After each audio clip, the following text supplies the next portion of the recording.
नमस्कार, India voice देख रहे हैं आप और मैं हूं आपके साथ तुषार कुमार। वक्त तो चला है रिपोर्टर लाइव का, जहां पर दिन भर की तमाम बड़ी खबरों की जानकारी जो है वो हमारे संवाददाता ग्राउंड जीरो से आप लोगों तक पहुंचाते हैं।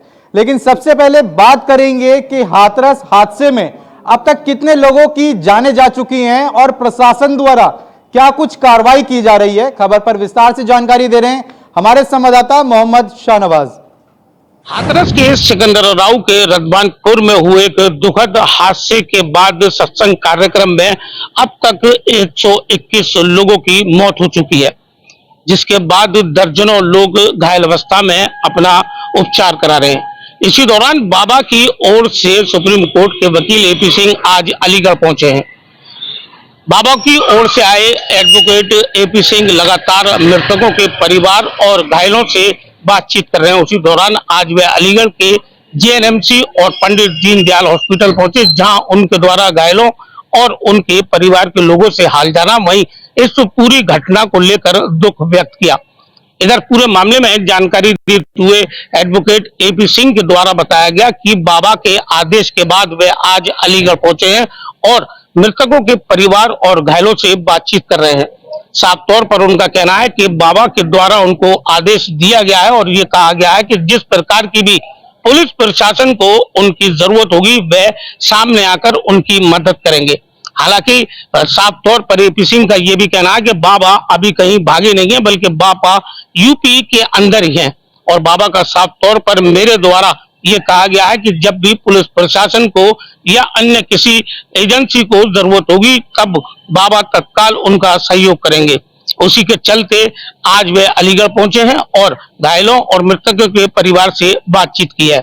एपी सिंह ने यह भी बताया कि बाबा के द्वारा उनके फेसबुक आईडी पर एक कमेंट करके उनको बताया गया कि वह मेरी ओर से घायल और मृतकों के लोग से मिले और इस मामले को लेकर दुख व्यक्त करते हुए उनके द्वारा बताया कि सभी को बताएं कि इस घटना के बाद बाबा को काफी दुख है। इसी दौरान वे आज अलीगढ़ पहुंचे हैं। एपी सिंह के द्वारा ये भी बताया गया एसआईटी जो इसमें जांच एजेंसी है, अगर उनको किसी प्रकार की बाबा के सहयोग की जरूरत पड़ेगी तो वे लगातार उसको सहयोग करेंगे। वहीं एपी सिंह का कहना है कि इस मामले को लेकर बाबा के द्वारा कहा गया है कि जो भी इसमें जांच हो और जो भी इसमें दोषी पाए जाएं, चाहे वह स्वयं क्यों न हो, तो उनके खिलाफ कार्रवाई की जाए। इधर उनके द्वारा एक सवाल पर जवाब दिया गया कि बाबा की जो सिक्योरिटी गार्ड थे उनके द्वारा किसी प्रकार से भी कोई धक्का मुक्की नहीं की, जिसके बाद सत्संग कार्यक्रम में भगदड़ हुई थी। ये एक हादसा है, हम सनातनी लोग हैं, हादसा हुआ, हादसे में 121 लोगों की मौत हो गई, जिसको लेकर उनको दुख है और बाबा को बहुत ज्यादा दुख है। उसी के चलते आज वे अलीगढ़ पहुंचे हैं। अलीगढ़ से मोहम्मद शाहनवाज, इंडिया वॉइस। बात करेंगे अगली खबर की। मैनपुरी में बाबा का जो आश्रम है वो चर्चा का विषय बना हुआ है। खबर पर ज्यादा जानकारी दे रहे हैं हमारे संवाददाता मुकेश। मैनपुरी में बिछुआ थाना क्षेत्र में एक आश्रम है। हरदर्शन आदर्श नगर में साकार विश्व हरि का आश्रम स्थापित है, जिस पर अब पूरे प्रदेश की निगाहें टिक कर रह गई हैं। आखिर हाथरस की घटना हो गई है। हाथरस में 126 लोगों की जहां मौत हो गई है, जिसके बाद हाहाकार मच गया है। वो सत्संग का पंडाल लाशों में तब्दील हो गया और लोगों को कई परिवार टूट कर बिखर गए हैं। इसके बाद आज तीसरा दिन है घटना को होने के बाद। हालांकि भोले बाबा की तलाश अभी भी जारी बनी हुई है, मगर मैनपुरी के इस आश्रम पर आखिर सुरक्षा व्यवस्था और जो कानून व्यवस्था की बात की जाए तो पीएसी, फायर ब्रिगेड टैंक और पुलिस अधिकारियों का मूवमेंट होना, अधिकारियों के खुद से वीडियोस बनाना और पुलिस का जो मूवमेंट है वो ये दर्शाता है कि भोले बाबा निश्चित ही इसी आश्रम में मौजूद है। भोले बाबा की तलाश लगातार अभी भी है और रहेगी, क्योंकि आज उनके अधिवक्ता एपी सिंह मैनपुरी पहुंच रहे हैं, जिसकी चर्चा होने के बाद सभी प्रशासन के लोग हरकत में आ गए हैं। हरकत में आने के बाद ही ये मूवमेंट बढ़ा है, क्योंकि सुबह जैसे जैसे दिन बढ़ता जा रहा है, सुरक्षा व्यवस्थाएं बढ़ती जा रही हैं और लोगों की हलचल और बाबा के सेवादारों का भी तांता लगना शुरू हो गया है। कुछ देर पहले ये कुछ महिलाएं आई और उन्होंने कहा साकार विश्वरी कभी किसी का बुरा नहीं कर सकते हैं। साकार विश्वरी हम सबके लिए भला करते हैं और भले के लिए ही उनका नाम विश्व में, ब्रह्मांड में साकार विश्वरी की जय जयकार हो, इसके नारे के साथ उन्होंने अधिकारियों के सामने हंगामा काटा है। उन्होंने कहा है आप जो लोग चला रहे हैं और जो लोग जिस तरीके अधिकारियों के आरोप लगाए जा रहे हैं वो उनके बिल्कुल निराधार हैं, क्योंकि उनके भोले बाबा के सत्संग में जो भीड़ और जो जिस तरीके के लोग उमड़ते हैं वो किसी को बुलाने नहीं जाते हैं, और आस्था में जो लोग जुड़े हैं वो उनके आस्था में लगातार जुड़े जा रहे हैं और भीड़ भी एकत्रित कर रहे हैं। तो वहीं जो उनके अधिवक्ता हैं उनकी एबी सिंह आने के बाद लगता है कि भोले बाबा इस आश्रम के बाहर आएंगे और मीडिया कर्मियों से भी बात करेंगे। मगर सेवादार जो आ रहे हैं उनके कुछ जो बयान निकल कर आ रहे हैं वो कह रहे हैं बाबा चमत्कारी हैं, बाबा ये कर देते हैं, बाबा वो कर सकते हैं। तो वहीं बाबा की जो चरणों की धूल है वो लेने के लिए सभी लोग हुजूम टूट रहा है। किसी भी सत्संग की बात की जाए तो ऐसी चलते हादसा जो हाथरस में हुआ है ऐसा हादसा दोबारा ना हो, इसलिए मुख्यमंत्री योगी आदित्यनाथ ने एक न्यायिक जांच टीम गठित की है, जिसको चलते ही अधिवक्ता जो उनके जो भोले बाबा के अधिवक्ता हैं एपी सिंह आज आएंगे और वहां हाथरस का उन्होंने निरीक्षण भी कर लिया है। हाथरस अस्पतालों में बात की, अस्पताल में घायलों से बात की है, मृतक के परिवारजनों से मुलाकात की है। सभी परिजनों से मुलाकात करने के बाद 5 बजे के लगभग 5 बजे मैनपुरी पहुंचेंगे और सभी मीडिया कर्मियों से बात भी करने की बात कही जा रही है। मैनपुरी से इंडिया वर्ल्ड के लिए। उत्तराखंड में धामी सरकार के 3 साल पूरे हो चुके हैं। खबर पर ज्यादा जानकारी दे रहे हैं हमारे संवाददाता अभय कैंथुरा। मुख्यमंत्री के तौर पर मुख्यमंत्री पुष्कर सिंह धामी अपने 3 साल का कार्यकाल पूरा कर चुके हैं। इन 3 सालों के कामकाज को बीजेपी बेमिसाल कार्यकाल के रूप में यहाँ पर जनता के सामने रखने का काम कर रही है। खुद मुख्यमंत्री पुष्कर सिंह धामी जनता का आभार प्रकट करते हैं, पार्टी नेतृत्व का आभार प्रकट करते हैं जिन्होंने उन्हें प्रधान सेवक के रूप में काम करने का अवसर किया है। 3 सालों में अब तक मुख्यमंत्री पुष्कर सिंह धामी कई ऐसे ऐतिहासिक निर्णय ले चुके हैं जो राज्य के लिए एक मील का पत्थर साबित होंगे। साथ ही यूसीसी जैसे कानून बनाने का काम जो सीएम धामी ने किया है वो देश के दूसरे राज्यों के लिए प्रेरणा स्रोत बन रहा है, क्योंकि जिस प्रकार से सीएम धामी काम कर रहे हैं ऐसे में समझा जा सकता है कि सरल और सौम्य व्यवहार के साथ साथ मुख्यमंत्री पुष्कर सिंह धामी अपनी दृढ़ इच्छा शक्ति से कठोर निर्णय ले रहे हैं जो उत्तराखंड राज्य को विकास के पथ पर आगे बढ़ाने में सहायक सिद्ध हो रहे हैं। ये कहा जा सकता है कि लक्ष्य निर्धारित हो चुका है। उन लक्ष्यों की प्राप्ति के लिए मुख्यमंत्री पुष्कर सिंह धामी विभागों के साथ मिलकर, मंत्रियों के साथ मिलकर उत्तराखंड राज्य को नई दिशा में ले जाने का काम कर रहे हैं। कैमरामैन नथुना साथ अभय कैंथुरा, इंडिया वाइज। बात करेंगे अगली खबर की। बांदा में एक युवक पर जानलेवा हमला किया गया। खबर पर विस्तार से जानकारी दे रहे हैं हमारे संवाददाता संदीप। बांदा से एक व्यक्ति को जान से मारने का प्रयास का मामला सामने आया है। आपको बता दें जो पूरा मामला बांदा शहर कोतवाली के पलहरी गांव के आरटीओ ऑफिस के पास का बताया जा रहा है, जहां पर किराने की दुकान में जो दुकान का मालिक है वो रात में सो रहा था। देर रात लगभग 3 बजे किसी अज्ञात व्यक्ति के द्वारा उसके ऊपर जानलेवा हमला किया गया, चाकू से गोद करके उसको मारने का प्रयास किया गया। लेकिन जब युवक अपनी जान बचाने के लिए चिल्लाया तो चिल्लाने के बाद आसपास के लोगों ने उसको बचाने का प्रयास किया। घटना को अंजाम देने वाला आरोपी जो है मौके से फरार हो गया था। स्थानीय लोगों के द्वारा पूरे मामले की जानकारी संबंधित थाने को दी गई। संबंधित थाने ने मौके पर पहुंचकर फॉरेंसिक टीम और डॉग स्क्वाड टीम की मदद से पूरे मामले की जांच पड़ताल शुरू कर दी है। और वहीं अगर पुलिस अधीक्षक की बात करें पूरे मामले को लेकर के, तो पूरे मामले को लेकर के पुलिस अधीक्षक ने यह कहा है कि पूरा मामला जो है पारिवारिक रंजिश का बताया जा रहा है, जिसको लेकर के पूरे मामले की जाँच पड़ताल की जा रही है।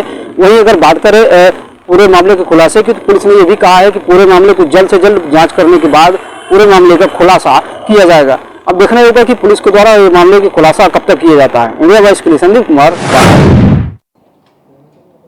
बात करेंगे अगली खबर की। उत्तराखंड में पिछले 3 दिनों से लगातार मूसलाधार बारिश हो रही है। खबर पर विस्तार से जानकारी दे रहे हैं हमारे संवाददाता अभय कैंथुरा। मौसम विभाग का जो पूर्वानुमान था वो लगातार सच साबित हो रहा है। उत्तराखंड में पहाड़ हो या मैदान हो, दोनों ही जगहों पर बारिश अपना कहर बरपा रही है। और उत्तराखंड में सबसे ज्यादा इस बारिश का नुकसान सड़कों के बंद होने के रूप में यहाँ पर देखने को मिल रहा है। लगातार चाहे कुमाऊं मंडल हो या गढ़वाल मंडल, रेड अलर्ट या ऑरेंज अलर्ट मौसम विभाग की तरफ से जारी कर दिया गया है। और आने वाले 24-48 घंटे भी भारी बारिश को लेकर मौसम विभाग की तरफ से पूर्वानुमान किए जा चुके हैं। ऐसे में जनता से सावधानी बरती जा रही है। खासतौर पर चारधाम यात्रा पर आने वाले श्रद्धालुओं के लिए ज्यादा सावधानी बरतने की नसीहत मौसम विभाग की तरफ से दी जा रही है। साथ ही नदी और नालों किनारे रहने वाले लोगों को भी सावधानी बरतने के लिए कहा जा रहा है। उसके लिए जिला प्रशासन अलर्ट मोड पर है ताकि किसी भी प्रकार से जनता को असुविधा का सामना न करना पड़े। लेकिन जिस प्रकार से आसमान से आफत की बारिश बन रही है वो जनता के लिए परेशानियों का सबब बन रही है। मैं नचना था तो भाई केम तो इंडिया वाइज बात करेंगे अगली खबर की। मथुरा में लगातार बारिश लोगों के लिए आफत बन गई है। खबर पर विस्तार से जानकारी दे रहे हैं हमारे संवाददाता मोहम्मद फारूक। मथुरा में कल से रुक रुक कर हो रही बारिश से जो है आम जनजीवन पूरी तरीके से अस्त व्यस्त हो गया है। जो मथुरा के मुख्य मार्ग हैं उन पर बने आरओबी जो रेलवे ओवरब्रिज हैं उनके नीचे पानी भर गया है और तमाम वाहन उसमें पानी में फंसते हुए नजर आ रहे हैं। नए बस स्टैंड के पास बने हुए आरओबी जो रेलवे ओवरब्रिज है उसके नीचे पानी भर गया है। आज सुबह जो है एक एम्बुलेंस उसमें फंस गई थी।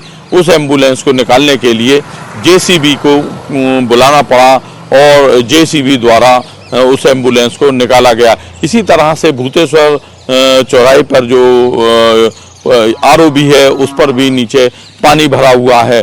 तमाम लोग जो है रास्ता बदल बदल के निकल रहे हैं, लेकिन चारों ओर जल भराव होने के कारण काफ़ी जाम की स्थिति बनी हुई है। मथुरा में नगर निगम प्रशासन द्वारा काम तो कराया जा रहा है, लेकिन पानी जो है तेजी से निकालने की व्यवस्था अभी तक ठीक नहीं की गई है। लोगों की स्थिति बद से बदतर हो रही है। अगर नगर निगम द्वारा पहले से ही बरसात आने से पहले अगर ये स्थिति ठीक कर ली जाती तो आज मथुरा में जल भराव की स्थिति नहीं देखने को मिलती। तमाम नाले नालियां पूरी तरीके से भर रहे हैं, सड़क पे पानी चल रहा है। इसको लेकर लोग जो है काफ़ी परेशान नजर आ रहे हैं। इंडिया वॉइस के लिए मैं मोहम्मद फारूक मथुरा। बात करेंगे अगली खबर की। दुर्ग में सरकारी बंगले को लेकर विवाद खड़ा हो गया। खबर पर विस्तार से जानकारी दे रहे हैं हमारे संवाददाता शक्तिकांत दास। बंगले को लेकर के हुआ बवाल। जी हां, आज रिकेश सेन बीजेपी के जो यहाँ पे वैशाली नगर के विधायक हैं, वो यहाँ के जो पूर्व गृह मंत्री थे तामदस्त साहू को जो आवंटित हुई थी लगभग 10 साल पहले बंगले सटनाइन में बंगला था जो तामदस्त साहू जी को अलाट हुआ था, वहाँ पे रिकेश सेन ने अपना बीएसपी से अलाटमेंट करा करके अपने पूरे तामझाम पूरे लगभग समर्थकों के साथ में सैकड़ों समर्थकों के साथ में पहुंचते हैं और वहां ताला जो गेट में मेन गेट में लगा था उसे खोल करके अंदर जा करके और वहां पे काफ़ी नारेबाजी करते हैं। उनका कहना था, जो समर्थक थे उनका कहना था कि ये जो बंगला है, पहले तामदस्त साहू गृह मंत्री जो थे छत्तीसगढ़ के कांग्रेस के दिग्गज नेता हैं, उनके बंगले का अलाटमेंट कैंसिल करके बीएसपी ने जो वैशाली नगर विधानसभा के जो विधायक हैं रिकेश सेन को आवंटन हो चुका है, जिनका किराया लगभग 15-20 दिन से कट रहा है। और जो रिकेश सेन है उनके द्वारा तामदस्त साहू को बोला गया था कि खाली कर दे बंगला, क्योंकि किराया उनका लगातार कट रहा है। लेकिन वहीं पे तामदस्त साहू से हमारे द्वारा संपर्क किया गया तो उनका कहना था कि ये बंगला लगभग 10 साल पहले मुझे अलाट हुआ था और मुझे बीएसपी के द्वारा कहीं से भी कोई भी पत्र प्राप्त नहीं हुआ है, जिसे लेकर के बीएसपी के बड़े अधिकारियों उच्च अधिकारियों से लेकर के वे दुर्ग एसपी जितेंद्र शुक्ला से मिलते हैं और इसमें ज्ञापन सौंपते हैं कि जब मेरे द्वारा यहाँ पे अलाटमेंट कराया गया था लगभग 10 साल हो गए थे और मुझे बीएसपी द्वारा लेटर यहाँ नहीं मिलता है, तो फिर जो बीजेपी के विधायक हैं रिकेश सेन वो यहाँ पे आकर के नारेबाजी कर रहे हैं। सरासर गलत है, राजनीति है, इस तरह की राजनीति ओछी राजनीति है जिसे नहीं करना चाहिए। यह मामला काफ़ी गरमा जाता है क्योंकि कांग्रेस और बीजेपी यहाँ पे आमने सामने हो जाते हैं। मैं श्रीकांत दास दुर्ग से इंडिया वॉइस के लिए। बात करेंगे अगली खबर की। दुर्ग जिले की पुलिस को एक बड़ी कामयाबी मिली है। खबर पर विस्तार से जानकारी दे रहे हैं हमारे संवाददाता श्रीकांत दास। वाले को गिरफ्त में है दुर्ग पुलिस के। जी हाँ, ऑनलाइन सट्टा ऐप आज की डेट में लगभग बहुत ही हावी हो चुका है युवाओं पे। खासकर छत्तीसगढ़ की बात करें तो यहाँ पे महादेव सट्टा ऐप जो एक ऐसा सट्टा ऐप था जिसे पूरी सरकार कांग्रेस की पलट जाती है। बीजेपी इससे जोर शोर से पूरे विधानसभा और लोकसभा में इसका उठाती है यहाँ पे और आवाज उठाती है, जिससे पब्लिक यहाँ पे कहीं न कहीं कांग्रेस की सरकार जो थी भूपेश बघेल के उसे पलटते हुए बीजेपी की सरकार बनती है। कल यहाँ पे दुर्ग एसपी जितेंद्र शुक्ला ने खुलासा किया कि यहाँ पे जो महादेव सट्टा ऐप या जो भी गेमिंग ऐप थे उनके पैसों को हवाला के जरिए यहाँ से अलग अलग दिगर राज्यों में भेजा जाता था। हैदराबाद हो चाहे पुणे हो, अलग अलग राज्यों जो मेट्रो सिटी है उसके लिए बाकायदा रायपुर में, यहाँ पे कैपिटल सिटी रायपुर है छत्तीसगढ़ की, वहाँ पे एक ऑफिस खोला गया था। वहाँ पे जो 1 से लेकर के 20 तक के नोट, 1, 2, 3, 4 ऐसे कर 5 अलग अलग नोट का पासवर्ड बनाया जाता था। उस ऑफिस में जाते थे पैसा लेकर के, और उस नोट को जब देते थे तो वहाँ पे ट्रांजैक्शन होता था अनलीगल मनी का, जो हवाला के पैसे थे उसको अलग जगह पे भेजा जाता था, जिसका खुलासा यहाँ के दुर्ग एसपी जितेंद्र शुक्ला ने किया। दरअसल बात पिछले महीने 28 जून की है, जब यहाँ पे एक विनय कुमार नाम का व्यक्ति यहाँ पे रहता है जो भिलाई में, वो कार में बैठ के ऑनलाइन सट्टा खिला रहा था, और जिसे पुलिस द्वारा निगरानी करते हुए उसे दबोचा गया, जिसके द्वारा खुलासा हुआ। उसके तहत यहाँ पे दुर्ग पुलिस ने पूरी घेराबंदी की। अलग अलग लोगों को, लगभग 3 लोग इसमें अरेस्ट होते हैं, और जिनसे खुलासा होता है कि पैसों का किस तरीके से हवाला में कारोबार में उपयोग होता है, इस तरह के लीगल ऑनलाइन गेम ऐप का। मैं श्रीकांत दास, दुर्ग से, इंडिया वाइज। बात करेंगे अगली खबर की। हल्द्वानी में बारिश से लोगों में हाहाकार मचा हुआ है। खबर पर विस्तार से जानकारी दे रहे हैं हमारे संवाददाता अमित चौधरी। उत्तराखंड में मानसून की हुई पहली बारिश के बाद से लगातार उत्तराखंड के बदलते माहौल के बीच में अगर बात की जाए तो नैनीताल जिले में जिस प्रकार से कल यहाँ पर जो बारिश हुई है, उसके बाद से हल्द्वानी के जो आसपास के क्षेत्र थे उसमें हुए नुकसान को लेकर के अब यहाँ पर जो जिला प्रशासन है उन्होंने नुकसान की भरपाई के लिए यहाँ पर जो तमाम तरीके से कार्रवाई करना शुरू कर दिया है। जिसके तहत बात की जाए तो जो नैनीताल जिले में बारिश के बाद से जो क्षेत्र थे जहाँ पर नुकसान हुआ था उसका आकलन करके यहाँ पर मुआवजा देने की तैयारी कर ली है, जिसमें से यहाँ पर बात की जाए तो कई लोगों को यहाँ पर मुआवजा दिया भी जा चुका है और कुछ लोगों को चिन्हित करके मुआवजा देने की तैयारी चल रही है। तो साफ तौर से कहा जाएगा कि जिस प्रकार से लगातार मौसम में बदलाव के कारण जो कुमाऊं के सभी 6 जिलों में लगातार रेड अलर्ट जारी किया गया है, उसके बीच नैनीताल जिले में लगातार बारिश के बाद से जो यहाँ पर नुकसान हो रहा है उसकी भरपाई करने को लेकर के भी लगातार जिला प्रशासन यहाँ पर तैयार नजर आ रहा है। और लगातार यहाँ पर बात की जाए तो जो नैनीताल की जिलाधिकारी वंदना सिंह, उनके द्वारा भी साफ तौर से कहा गया है, और जो हल्द्वानी का एसडीएम है पारितोष वर्मा, उनकी तरफ से भी कहा गया है कि जो आकलन यहाँ पर नुकसान का किया जाएगा उसके हिसाब से यहाँ पर आपदा के मद से उस आकलन जो नुकसान की भरपाई के लिए उसमें यहाँ पर धनराशि वितरित की जाएगी, जिसमें से कुछ धनराशि कुछ लोगों को यहाँ पर दी भी जा चुकी है और बाकी यहाँ पर आकलन करने के बाद बाकी लोगों को धनराशि यहाँ पर दी जाएगी, जिसको लेकर के लगातार जिला प्रशासन तैयारी करता हुआ नजर आ रहा है। Amit Chaudhary, India Voice, Haldwani. बात करेंगे अगली खबर की। राजस्थान की 16वीं विधानसभा सत्र के दौरान हंगामा हुआ। खबर पर विस्तार से जानकारी दे रहे हैं हमारे संवाददाता कुलदीप सैनी। राजस्थान विधानसभा का आज 16वीं विधानसभा का दूसरा बजट सत्र का दूसरा दिन रहा और खासतौर पर आज सदन में हंगामेदार सदन रहा, जहां पर नीट परीक्षा से लेकर मंत्री मदन दिलावर के बयानों को लेकर चर्चा रही। हालांकि पूरे मामले को लेकर सदन में बायकाट भी रहा, जहां पर मदन दिलावर के आदिवासियों के डीएनए के बयान पर जहां पर लगातार विरोध देखने को मिला। इस बीच राजस्थान विधानसभा में कई प्रतिवेदनों पर पटल पर रखा गया और साथ ही मंत्रियों ने जवाब भी दिए, लेकिन प्रश्नकाल के दौरान 2 बार यहां पर विरोध देखने को मिला, जहां पर शून्यकाल से शुरू हुए प्रदर्शन में कहीं न कहीं राजस्थान विधानसभा में अब विपक्ष कहीं न कहीं पक्ष को घेरता नजर आ रहा है। हालांकि कल जहां पर सदन शुरू होगा, एक बार फिर से नीट परीक्षा और मदन दिलावर को एक बार मंत्री पद से इस्तीफा देने की मांग लगातार तेज की जा रही है। कैमरा पर्सन अभिजीत चित्रा, मैं कुलदीप, इंडिया वॉइस, जयपुर।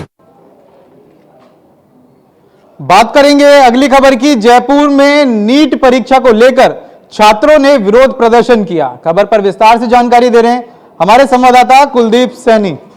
राजस्थान में नीट परीक्षा को लेकर लगातार विरोध प्रदर्शन किया जा रहा है। इस बीच आज राजस्थान की राजधानी जयपुर में गांधीनगर रेलवे स्टेशन पर ट्रेन को रोकने का योजनाबद्ध तरीके से विरोध किया गया, जहां पर गांधीनगर रेलवे स्टेशन पर सांगरिया के विधायक और यूथ कांग्रेस अध्यक्ष अभिमन्यु पूनिया के साथ कांग्रेस समर्थकों ने वहां विरोध किया। इस बीच पुलिस प्रशासन मौके पर पहुंचा और विरोध कर रहे प्रदर्शनकारियों को पुलिस ने गिरफ्तार किया। इस बीच गिरफ्तारियां देते हुए कांग्रेसी कार्यकर्ताओं ने कहा कि नीट परीक्षा में जो धांधली हो रही है, केंद्र सरकार उसकी जांच करे और जो आरोपी है उनको सख्त से सख्त सजा देकर सलाखों के पीछे भेजे। हालांकि इस पूरे मामले को लेकर राजस्थान विधानसभा में सदन में काफी कुछ बात रही, लेकिन इस बीच सड़कों पर कांग्रेस का ये प्रदर्शन कहीं न कहीं अब सरकार के लिए एक बड़ी चुनौती बनता जा रहा है। कैमरा पर्सन अभिजीत के साथ मैं कुलदीप, इंडिया वॉइस, जयपुर। फिलहाल के लिए रिपोर्टर लाइव में इतना ही। देश और दुनिया की तमाम बड़ी खबरों को जानने के लिए बने रहें इंडिया वॉइस के साथ। नमस्कार।